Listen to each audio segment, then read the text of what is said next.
Carmageddon 2 sa hrá presne ako prvý diel, len je to väčšia zábava. Oproti prvému dielu nebudete vidieť až tak veľa vnútorností, ktoré z ľudí vylietavali ako keď sa netopiere zľaknú a vyletia von z jaskyne. V dvojke to bude viac odseknutých končatín a údov. Hra sa stala viac gumenejšou a aj ľudia, ktorých budete zrážať, budú odletovať ako handrové bábiky. Pretože z 2D spritov sa stali 3D modely. Preto kolízia s ľuďmi, ovcami či kravami ovplyvní vaše auto a náraz doslova pocítite.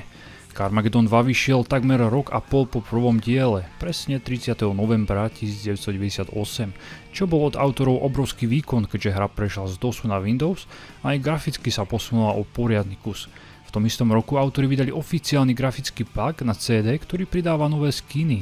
Mohli ste si premeniť obyvateľov z ľudí na zombie alebo mimozemšťanov. Najvýraznejšie zmeny od prvého dielu sú, že tu nie sú policajti, potom pribudla minimapa a pre niekoho otravné misie. Ale poďme pekne po porade.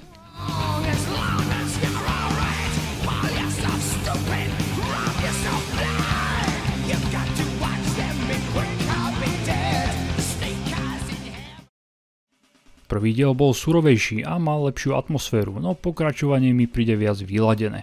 Oproti prvému dielu, kde ste sa museli dostať z 99. priečky na prvé miesto, v druhom diele si odjazdíte vždy 3 levely v jednej skupine a idete hrať misiu, ktorá je o úplne niečom inom. Máte v nej jednu úlohu a tu musíte za časový limit splniť. Čo sa týka misií, tie ma moc nebavili. Je ich 10, no prejsť niektoré v druhej polovici hry dá poriadne zabrať. Ak neprejdete misiu, hra vás jednoducho nepustí do nasledujúcej skupiny levelov a vy tak nemôžete zarábať kredity, ktoré sú pre celú hru najpodstatnejšie. Za ne si môžete kupovať nové autá alebo si kúpiť vylepšenie. Jeden upgrade brnenia, rýchlosti alebo síly stojí 50 000, no dajú sa nájsť aj po leveli a ich získanie chce zase trocha šikovnosti. Potom budete musieť hľadať nové sloty na vylepšenia. Tie sú tiež pekne ukryté a nájsť ich bude niekedy ťažké, inokedy ľahké. V letiskovom leveli sa dajú ľahko nájsť na streche presklenej budovy. Dajte si ale pozor, pretože ťažšie auto sklom môže prepadnúť. Na lietadlovej lodi ich nájdete tiež ľahko, no k ich uchmatnutiu potrebujete trochu skillu, šťastia a kvalitného zrýchlenia. V prvej misii musíte odjazdiť 5 kôl. Hráte len na čas, takže žiadni nepriatelia vám nepôjdu po krku. A je to nuda. Okruhy v Carmageddon jazdím nerád, pretože táto hra je primárne určená ako Demolition Derby. A ani autori nechceli urobiť z hry závodnú hru. V druhej misii musíte zničiť 11 satelitov. Tie sú rozmiestnené po strechách, takže sa musíte dobre rozbehnúť a preskočiť cez plošiny. V tretej misii musíte v časovom limite zabiť nakazených civilistov. Táto misia je ťažká hlavne kvôli tomu, že pešiaci sú dosť odolní a pomalší naraz ich nezabije. A budete sa presúvať cez celú mapu. Jeden človek je zastrčený na malom kopci, na ktorý musíte preskákať. Takže si predtým nejako naplánujte cestu a snažte sa ísť k najbližším cieľom. Štvrtá misia je špeciálna. Máte za úlohu zničiť veľké žlté nákladné vozidlo. Problém je, že ak nemáte vylepšené brnenie, nákladiak vás prevalcuje. Ja som čelný náraz prežil a dokonca aj následné zvalcovanie. V obchode sa môžete pred týmto 35-tonovým monštrom na chvíľu schovať, inak je proti nemu dosť jednoduchá taktika, ako proti všetkým takýmto veľkým hovedám. Stačí nájsť granitové vylepšenie a ísť čelne proti obrovi.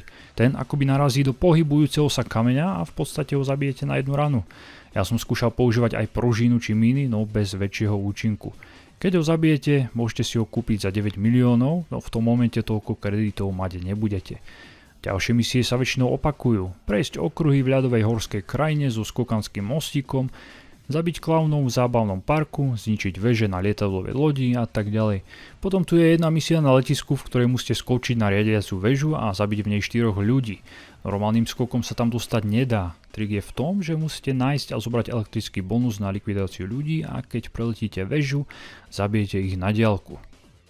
Obyčajné trate sa dajú prejsť 3 klasickými spôsobmi. Ako to je v tejto sérii zvykom. Buď zničíte všetkých nepriateľov, zabijete všetkých ľudí alebo jazdením okruhov. Zabiť všetkých ľudí je zdĺhavé, prechádzanie trati nudné, preto som si vždy vybral ničenie nepriateľov. Po leveli sa dá nájsť plno bonusov, vďaka ktorým to bude hračka. Potom tu sú bonusy, ktoré skôr škodia, napríklad želatinové auto, neustále skákanie či šmykľavosť kolies. Po nich sa stane auto neovládateľné a musíte dlhý čas pretrpieť, kým negatívne efekty zmiznú. Čo v druhom diele veľmi oceňujem je pinballový mód, ktorý sa dá výborne použiť aj ako zbraň. Nepriateľov stačí ťuknúť v malom priestore o stenu a postupne sa sami zničia odrážaním. Horšie je, že aj vás tento bonus môže ľahko zničiť. Autori pridali nové bonusy aj pre nevinných obyvateľov. Napríklad z nich môžete urobiť duchov, paličky, na krátky čas priberú zo pár kill, alebo sa vám začnú házať samovražedne pod kolesa. Na ich likvidáciu môžete použiť napalm alebo elektrický lúč, ktorý automaticky zlikviduje ľudí v určitom okruhu. Proti vozidlám je gigantická pružina určite najúčinnejšia zbraň. S ňou vyhodíte nepriateľské vozidlo do vzduchu, potom sa tu dá nájsť mortár a nakoniec míny. A afterburner, s ktorým získate veľkú akceleráciu a keď nesiete nepriateľov na vidlách, môžete ich rýchlejšie zneškodniť. Carmageddon 2 obsahuje 41 hrateľných aut. Môžete tu nájsť policajné auto, rôzne športové auta, retro auta z 30 rokov, autobus, kamión na americký štýl, vysokozdvižný vozík s gilotinou, kombajn, monster truck a ďalšie. Vozidla si musíte kúpiť. V prvom diele ste ich mohli len ukradnúť tým, že ste ich zničili. Tu si ich vždy po vyhranom závode môžete kúpiť, no stoja nehorazné peniaze. Preto som hral po celý čas so základným červeným autom. Aj tak, keď prejdete hru, odomknú sa vám všetky auta, tak nevidím dôvod, prečo si ich kupovať. Ak chcete hrať aj za iné auta, voľba je na vás, no nie je to až tak potrebné, pretože so začiatočným autom môžete prejsť celú hru. Mne osobne sa s ním jazdilo najlepšie, pretože bolo najvyváženejšie zo všetkých. Annihilátor je moc rýchly a zle zatáča, Don Dumpster je pomalý a než sa rozbehne, všetci vám ujdu. A ostatné menšie vozidlá mi prišli strašne slabé. Red Eagle bolo pre mňa top auto a s vylepšeniami, ktoré budete buď nachádzať po leveli alebo si kupovať za kredity, sa postupne vaše začiatočné auto stane ničiteľom vozidel. Dôležité je dodať, že vylepšenia sa aplikujú na všetky ostatné vozidlá, preto odporúčam nekupovať nové auta, ale kupovať vylepšenia. Do hry ste si mohli jednoducho pridávať nové auta od fanúšikov hry, alebo ste si mohli vytvoriť vlastné, alebo zmeniť vlastnosti už stávajúceho vozidla. Grafika, fyzika a hlavne zničiteľnosť a poškoditeľnosť vozidiel prešla veľkým krokom vpred. Auta nielen, že môžete takmer kompletne zdemolovať na placku, ohnúť ich o 90 stupňov, dokonca ich môžete po zvlášť vydarenom náraze rozpoliť. To isté sa môže stať aj s vašim Eaglom.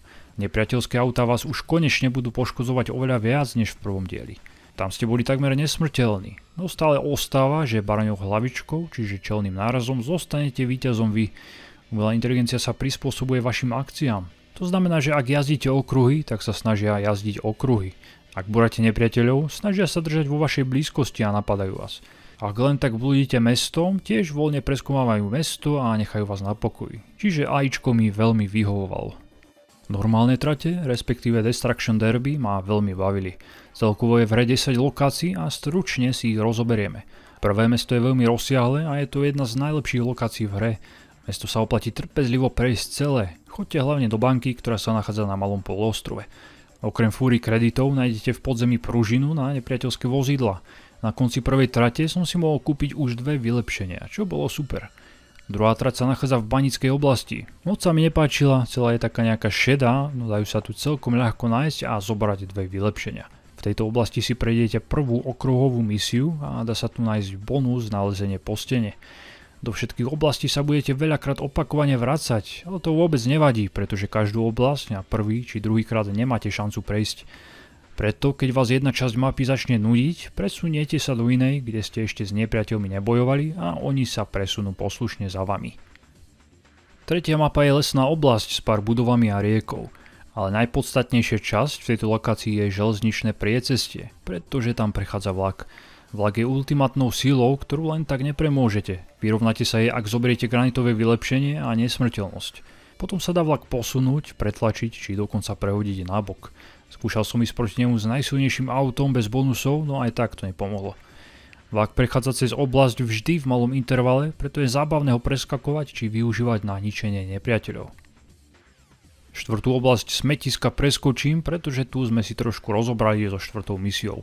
Len doplním, že som skôr bojoval v mestskej časti. V 5. oblasti sa budete brodiť snehom. Zvláštne je, že sneh nie je moc šmykľavý. Vylepšenia nájdete po strechách, kam sa dostanete kengurovými skokmi. Zábavný park je 6. oblasť a aj výborná, pretože v nej môžete robiť veľa vecí.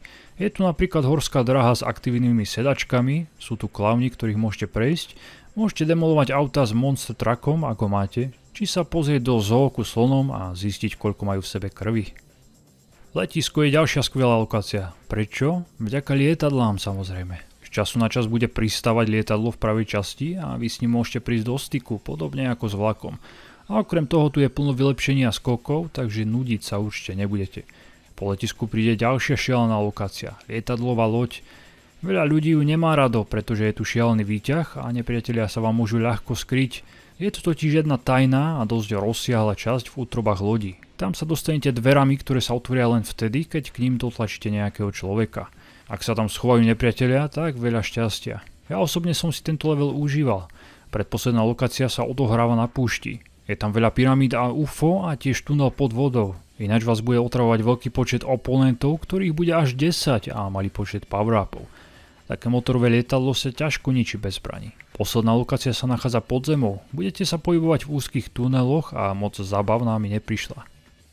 Druhý Carmageddon môžem aj dnes odporučiť. Hra sa stále výborne a čo sa týka hrateľnosti, podobné hry sa dnes už nevyrábajú. Jedine nový diel Carmageddon, ktorý vyšiel v roku 2016 na nové konzoly. Ale ten moc nového neprináša, len recykluje staré levely. Takže odporúčam buď prvý alebo druhý diel.